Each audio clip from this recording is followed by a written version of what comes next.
Ladies and gentlemen, up next, Education for Dummies. Please welcome Dean of Liberty Business School and former Virginia Congressman Dave Brat. From Tennessee, Congresswoman Diana Harshbarger. And your moderator, host of the Jason Rantz Show, Jason Rantz.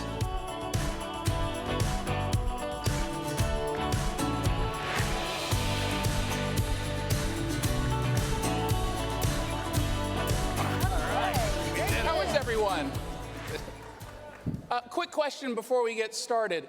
If you're going to a doctor, would you prefer that they took the MCAT at some point? Probably. Congresswoman, we're at a point, unfortunately, where some schools are saying no more LSATs, no more SATs, ACTs. You're a pharmacist. You had to take, what was it, the MCAT? Or the PCAT? So where do we start when we're already so far into the madness? Well, you go back and do what we did when I was going to school. You know, you make the grades, you make the cut. You're the one that gets into school. You're not entitled just because of your color or your race or what have you. You know, look at the criteria that got me where I was. I mean, listen, I was the first one in my family to graduate from high school and college and then go on and get a doctorate of pharmacy. And let me also tell you this, I paid every penny of my student loans back, by the way. And you know what, it made me a better person. And giving people something for nothing, there's no value in that. Yeah. So make the grades, go back to the old way of doing things. You know, the colleges and universities, no ACTs, SATs. How do you get qualified people? You're right. I wanted the doctor that made an A, okay? And now you can't even ask that. Can't ask their qualifications. You're not supposed to. And Dean, I mean, let's talk about the equity argument. There are folks who will say the demographic of our school is not reflective of the community that we teach in. Is that important? Should it look like the community? To answer the question, the Congressman, where do I go? I go to God. And I go to God to answer that question about the value of every single person on this planet. Every kid, every student, every scholar is made in the image of God, with the mind of God, in the image of God. And we treat everybody that way. There's never been a problem. The problem started in the 1960s. As soon as we got God out of the schools, then the problems kicked in. And we did this creative language. There's a guy you may have heard of. His name is John Harvard. He was trained in Oxford by a Christian minister. Went to Harvard. He founded Harvard. Harvard's motto was truth for Christ and church.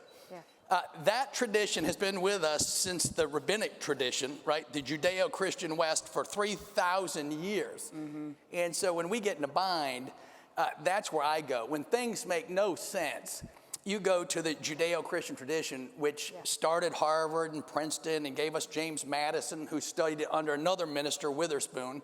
He wrote the Constitution. We've got a great track record.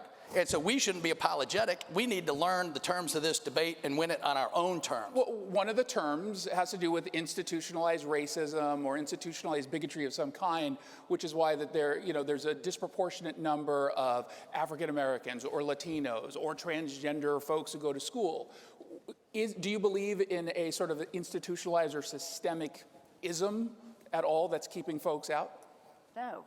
Anytime you've got an ism, it sounds like a disease state to me. So, you know, that's why I went to the pharmacist. Yeah, exactly. I've got the cure, if you want to know. And you know, we look at higher education. The way it's changed over the years. Honestly, I was on Education and Labor last term, and I'm telling you, we've created a system that is only indoctrinating, and it has been for decades. Just like you said, it may have started back in the 60s. They figured out they could take that race component in the 70s, and they've run with that ever since. And it's not based on your knowledge or, it used to be the great equalizer, Jason. Education did. Yeah. And it's not anymore. And what is it now? How would you describe it? Well, look at it's unaffordable for one thing. And I look at institutions like Harvard and some of these Ivy League schools that they have more money than some GDPs of small countries. in their endowments. And I'm like, well, if you want to indoctrinate them, pay for it, you know? And I think Harvard's doing that now. But look, everybody should be afforded an education if they want it. There's restructuring that has to be done. You know, when they indoctrinate our children, we don't know. The sickest I ever was, and parents and grandparents will sympathize with me, is when I sent my son to college, because I knew the values I taught him when he was being raised. But when you get there, they have an agenda. They have an agenda to indoctrinate your children to thinking a whole different way. And how do you change the nation? You change the youth of a nation. You can either bring them up or you can tear it down. And that's exactly where we're at. And we have to change that. Dean, is that where the motivation lies with a lot of these schools, where the goal is we get them early, they go into society, and they then impose, you know, the worldview of the radical left? Yeah, no, this is just the Marxism, as the Congresswoman just said. It goes back to Carl and 1860 and all that. But they've gotten very sophisticated, and it started with just a simple class war, but now they've invented more buckets for the fight. Well, DEI, isn't that a great diversity, equity, inclusion? It's amazing. At the beginning, when we didn't actually know what those terms meant to folks on the left, we were like, of course I support diversity or equity. I want to be included, but that's not actually what they mean. No, and I think it's important for conservatives. We're kind of fighting on two fronts. One is the political front against this stuff. And so this crowd is just doing God's work out there, taking over the school boards. The moms are getting aggressive. You're fighting the fight. Got to do that. But, okay, so that's on the one hand. But on the other hand, when you're doing academia, you go back to the classics, right? And if your education debate doesn't have words like knowledge, truth, human reason, science, wisdom, if those terms are not coming up, you're probably not having a debate about education. You're probably over in the politics realm, which is needed. And on the book front, I'll just tell everybody, read the Bible first, obviously. Right? Everybody in here, read the Bible and get your kids reading the Bible. And then after that, read Closing of the American Mind by Alan Bloom, Chicago philosopher. And after you're done reading that book, you should feel very uneducated. It's a tour de force. But if you do understand that book, you're liberally educated. And he's not in our camp. He wasn't a conservative, but on education, it's top shelf. Well, so let me ask you this, Dean, especially from your perspective as a dean of a school. Is, based on the way that education system right now is working, is it worth going into debt to get this kind of education? Well, that's a great, what do you think my answer is going to be? Well, for you, you're going to say yes, but I mean, when we're talking about going to, you know, University of Washington, I'll pick on a school from my state, is it worth it? It's worth, there's studies all over the place. It's worth it if your student studies something with a marketable skill. So even the business kids coming in, right? I said, business isn't good enough anymore. You got to have the old accounting is the standard of business language, finance, quantitative, economics, quantitative, data analytics, IT, computer science, IS. You better have some of that world. Our top 5 tech firms, you're going to get into this, I know. Our top 5 tech firms, their market cap of Google and Microsoft and Apple, et cetera, our 5 firms are worth more than all European firms combined, not their tech firms, right? So I want some Christians and some people with some ethics in those firms fighting the fight, and our kids are not getting an education to do that. China's kids are, India's doing well, our kids are not taking the tough, they're not eating their spinach. And so that's my advice for every kid that comes in. I sit down with them and we go over my little sermon. Can I get some Jews in there as well? Is that okay? Judeo-Christian, yes.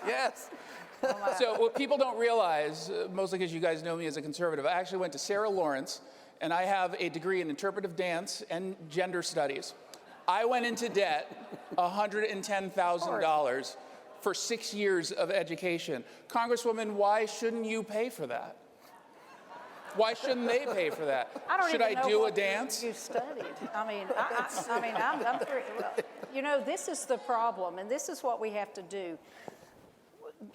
The return on investment when you go into gender studies, whatever that is, you know, I'm still trying to figure it out. Well, let me just tell you, there's 2 sexes. It's female or male, and I can argue with anybody. I did a dissertation, 72. Yeah, I'm just saying.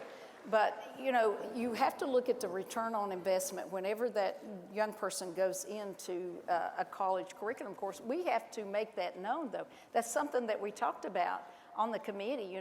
Why are these guidance counselors pushing these young people toward degrees that they'll never make any money? You can't own a home. You can't raise your family on gender studies salary. I don't even know what they pay, but it's things like that. Constant It's common sense, and this is what's happened. And I'm telling you, you spoke about faith.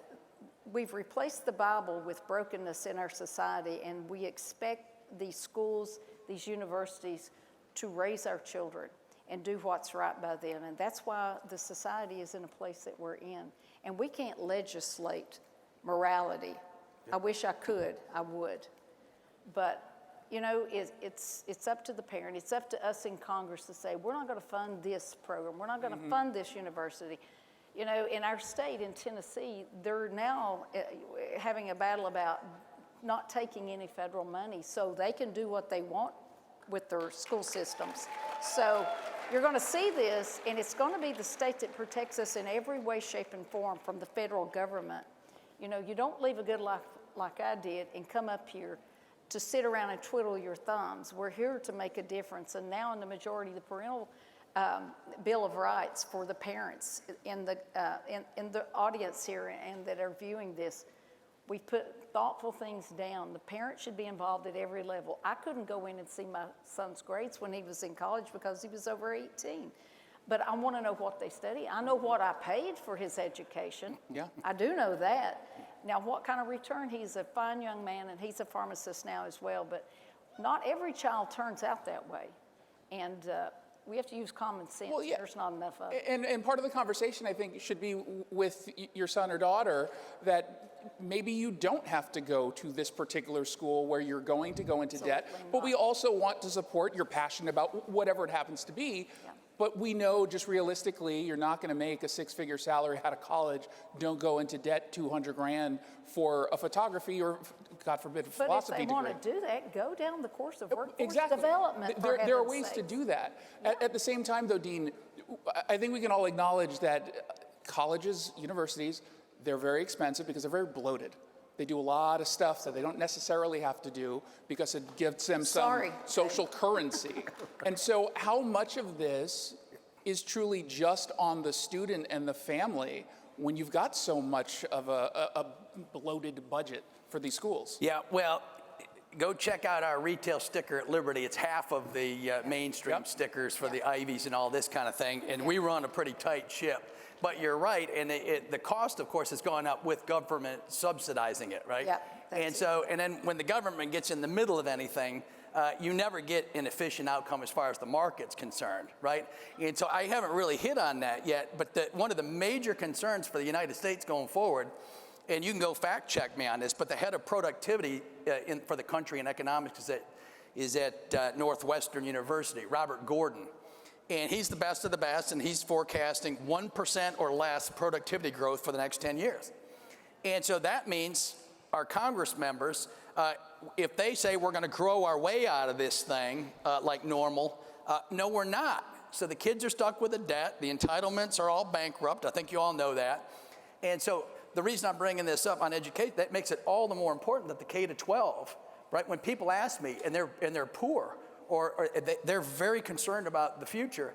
And I said, the best thing you can do is to skill your kid up and to get in the workforce with a job and benefits, Absolutely. right? If you don't get that basic thing tacked down, and so it's on us. The kids, when you're 20, I had some other fun activities on my mind, right? It's a common thing for 20-year-olds to want to have fun. It's a PG-rated panel. Yeah, no, I know. And so he's Dean at Liberty. Right, and I'm at Liberty. And so, but as parents and adults in the room and in Congress, it's time to give the tougher lessons. Eat your spinach if you want to be intellectually healthy. So let's talk CRT, which apparently was not being taught in schools before. Well, it technically was, but only at a graduate level. And by the way, we just want to talk about slavery and Jim Crow, which apparently has not been taught in schools up until recently. They lied on the left, about CRT and its impact. Here's a question, though, Congresswoman. How much of a role should you have as a lawmaker about what gets taught in curriculum at a local level? Well, you never want the federal government in charge of anything that the states can take care of, honestly. Don't you agree? And, you know, it's our job. It's kind of like the cost of education. It's out of control. And now they want a student loan forgiveness. And I think it's 1.6 trillion. The last number I looked at is what they owe in student loans. And that's how it got bloated in the first place. Mm-hmm. They knew that we were going to come in. And now they're going to forgive this. What's to keep them from increasing these tuitions even more? That we need to come in and do something, and we need to monitor that, but and put a cap on that somehow, some way. But anything that we can do at the state level, you don't want the federal government involved. You know, if they come knocking, just don't answer, okay? And that's just the way we need to run the country. So. Which, and I think for a lot of us, depending on where we're from, that makes total sense. I live in Seattle, I come from Washington, that scares the hell out of me. The fact is that the curriculum coming down from our state government is very far out there. That's the only bad part, Jason, but you know, I told him, I said, if you'd give me authority for one day, I'd get rid of the whole Department of Education at the federal level. Mm-hmm. And I wish they would. But, you know, that's too much of a common sense thing to say, and they look at you like you got 4 heads and 3 eyes in each head when you say that. But I said it to the Secretary of Education. So anyway, you can wish and you can hope, but you can do things. You can certainly do things. Dean, same question. I mean, how much, you're former congressman, I imagine you didn't want to necessarily dictate curriculum in a Seattle school or a Topeka school. Yeah, well, and you just used the right word, dictate. Yeah. Right? It's like from on high by our betters, by the elites. No, thank you. We don't want the globalists running us. We don't want central command. Right. We don't want central government planning. The reason they make up these neat terms, you know, equity, inclusion, it all sounds good. But they're all designed so they can go after one team, right? So if you differ with the way they apply that formula, then you're in the doghouse, and all the 80,000 IRS lawyers and et cetera are coming after you. And the same with firms. They design all this clever stuff. I've met with all the politicians on the left, the Democrats and whatever. They don't believe in any of this stuff. If you say, they'll start giggling. If you say, do you believe, this is designed to accumulate power.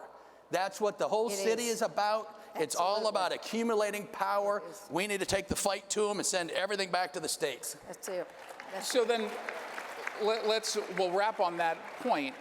How do folks who are listening right now or watching online, how do they take education back without getting, because we're conservatives, we also have agendas per se, and we want to see facts being taught. Right. But how do we maintain a check on our own biases and just focus on what's supposed to be taught in education? Yeah, well, I think the conservative movement's on the right path right now. You got all the moms showing up and the dads at the local, and they're demanding transparency. They're not dictating policy. They're just saying, I want this meeting on camera. I want it written up. I want the press to cover this stuff. Yeah. And transparency, that's the best medicine for this thing. Once the average person at home figures out what's going on, they'll have the same reaction we're having. But we don't own the ink. And I'll let the Congresswoman close on the... Well, you get involved in your children's education from kindergarten on up. Mm-hmm. And just because they're 18, they go to a school. You vote with your pocketbooks, and you send your children to colleges that are affordable. Don't go into debt and take a Student Plus loan out or anything like that. You know, you want more for your children than you ever want for yourself. That's the bottom line. But use your head. Go talk to other people. And you'll make the right decision. Well, and that just from your perspective as a lawmaker, what scares you most when Joy Reid does a segment on you calling you a racist, or when they show up having some demands about the direction of schools or of anything? Well, make your voice heard. I mean, that's what you have to do. It's up to you. I work for we the people, and I listen to you. That's how I legislate. If there's a problem and I can be a part of the solution, that's what I've done in my profession my whole life. That's what I'm doing here. And I don't want a dollar. I don't want to waste time. Give us real solutions to problems. And we could save the country a lot of money in the long run. Absolutely. We have, a lot of us, unfortunately, have ceded power to radicals on the left by not showing up, by not engaging. Yes. You guys out here are an exception because you are engaging. Go home and talk to neighbors, family, and friends and get them more engaged. And then you can take back not just education, but anything you'd like to see changed. We can win these battles so long as we show up. Thank you guys so much for coming out today. Appreciate it. Thank you, Jason. Congresswoman. Absolutely. Thank you. My pleasure. Thank you. Thank you.